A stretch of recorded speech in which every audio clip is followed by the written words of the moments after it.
What's up? Chester ARP Church Devotional Podcast. Clint Davis, your host. We are still in the beginning stages of the book of Proverbs. And as we dive into that this morning, we continue in our understanding of verse 2. We talked about how Solomon writes to his sons and to us the importance of gaining wisdom, which is the right application of God's truth in our daily lives.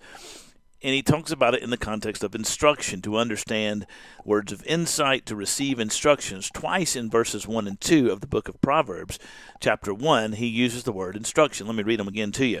The Proverbs of Solomon, son of David, king of Israel, to whom wisdom and instruction, to understand words of insight, to receive instruction in wise dealing, in righteousness, justice, and equity, to give prudence to the simple, knowledge and discretion to the youth.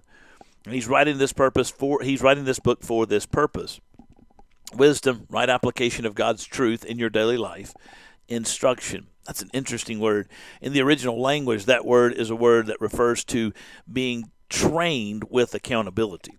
Trained with accountability. Think about an instructor in a classroom, at a school. You've got a person who is instructing the students, teaching the students, training the students with accountability. So there's testing, there are classroom rules, etc. Think about an athletic situation. A coach is instructing, teaching a particular defense or an offense to a team, and he holds them accountable for learning a particular offense or the particular defense, etc. Or think about it in the context of an orchestra. You got an instructor who is instructing the musicians on how to play particular pieces, and as they are instructing those musicians how to play particular pieces and be in their parts, they have accountability to one another, and then there's performance, there's accountability. I remember several years ago, one of our students at the church was involved in piano lessons, and she actually played some during the prelude at the church as a recital, because she didn't want to have a recital, but her instructor said, you got to play somewhere in public so that people will actually hear you, so you have some accountability to make sure you're learning how to play the pieces that I'm giving you, that you're supposed to be practicing. Well, with reference to the book of Proverbs here, Solomon is saying we want to understand instruction and be trained by God through the word of truth and the ministry of his Spirit in our faith, through and be held accountable. And what does that accountability come to? It comes with confrontation from friends and challenge from other people who are close to us, from our own mistakes. Learning from our own mistakes is a way in which we learn how to apply the truth of God. So all of us have made decisions and taken actions that we haven't really processed well with God's word and sought to apply the wisdom that we know from God. We haven't sought the wisdom of other people. We haven't sought the Lord in prayer, and we've made bad decisions, and we have made mistakes. And as a result of that, we find ourselves in a tough spot. And so we are held accountable by those mistakes that we make. Right? I think that's an important point for us as well, that those mistakes hold us accountable. Confrontation in a situation similar. Perhaps you've done something, and the reason you know you made a mistake is because a friend or a loved one comes and says, "What are you doing? What are you doing? What are you doing? You know not to do that." Right? And so you have that confrontation. You realize you're that mistake, and now you're held accountable as a result of the mistakes, and by your friend, you're held accountable for your decisions and for your failure to apply the wisdom of God. And so you learn from that. Or maybe it's suffering that the Lord judiciously allows into your life. And so you find yourself in a situation where you're learning through the process, through the hardship, through the difficulty, through the challenges of your life.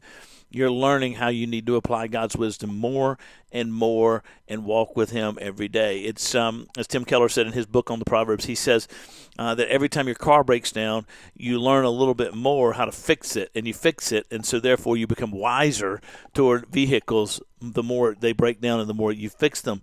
And so that's the way in which the Lord puts us through things in our lives, and we learn to apply the truth of God's word and to become disciplined in the way of God by not being impulsive, but rather pausing and trusting in the Lord and walking with him, self-examination and clear thinking working through things and making sure we pause and we process. And I think that's an important point for us to take time in your life to make sure you stop and pause and hear what God's saying to you and think through the situation at hand. Deep breaths, right? We hear that sometimes. I'm frustrated. Take a deep breath. Take a deep breath. We live in such a busy world, right? We're going from one thing to another. Boom, boom, boom, boom, boom, boom, boom. And sometimes we don't stop and take deep breaths.